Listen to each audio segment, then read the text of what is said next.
Here's everything you need to know before upgrading to iOS 7, available for download today.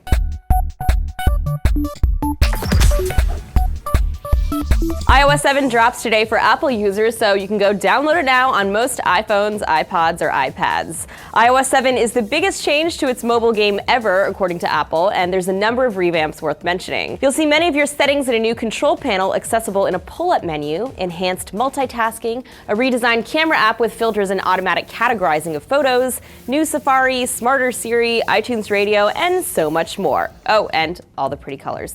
Your app should update automatically too in the new OS, so you won't have to manually update apps ever again. However, we should mention that as with many large OS updates, there are bound to be some kinks. For example, one software tester claimed that 90% of the apps he was running on the new OS crashed or experienced other performance problems. Regardless of how accurate that is, it's always a good idea to back up all your info, which you can do by going into your settings, iCloud, storage, and backup while you're on Wi-Fi, of course, but you already knew that. However, if you're on an old school version of the iPhone, iPod Touch, or iPad, don't worry, your plight is not forgotten by Apple. For any of you still using anything older than an iPhone 4, iPod 5th Gen, or an iPad 2, sorry, but your device can't run iOS 7. However, Apple will still be offering last compatible versions of some apps. For example, if you try to install Instagram on a 2nd Gen iPod Touch, you'll get a notification asking if you want to download a prior version of this app. In some cases, these versions might be over a year old, but it solves the problem of out-of-date apps that people with aging devices would sometimes encounter. So have you downloaded iOS 7 yet? And if so, what are your impressions? Let us know in the comments as always, and don't forget to subscribe. For TFN, this is Annie.